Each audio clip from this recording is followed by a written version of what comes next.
Super. అంటే first time screen share చేసుకుంటున్నారు కదా, అంటే మీకంటూ ఒక సపరేట్ ఫ్యాన్ బేస్ ఉంది. అంటే సో యాక్షన్లో కానీ డాన్సెస్లో కానీ మీకు ఒక సింగిల్ థియేటర్ మార్కెట్ చాలా సూపర్గా ఉంటుంది.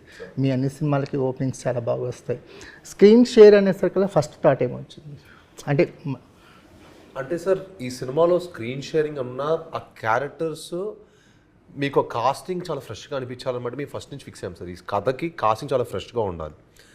సో స్క్రీన్ షేరింగ్ అంటే కూడా we all had our own parts in the movie. Okay. And ఈ సినిమా చాలా డైరెక్ట్గా చాలా అద్భుతంగా డిజైన్ చేశారు. మీరు సినిమా చూస్తే మట్టుకి నేను ఈ సినిమా ఎందుకు ఒప్పుకున్నాను మీకు అర్థమవుతుంది. You will definitely feel why I have sign this film. అంటే స్క్రీన్ స్పేస్ గురించి జనరల్గా డిస్కషన్ జరుగుతాయి కదా, అలాంటి ఏమీ లేకుండా ఓపెన్గా చేయగలిగారు? No sir, I'm not at all insecure like that. I'm confident and I'm confident about the character which I'm playing. తెలుగులో మాట్లాడండి. అంటే నేను చాలా ఇన్సెక్యూర్ కాదండి. ఎప్పుడు నేను చాలా కాన్ఫిడెంట్గా ఉంటాను.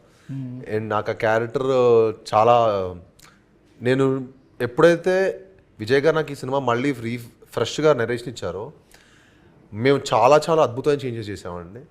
And I was very confident that this film will definitely, we will all have our own space to perform.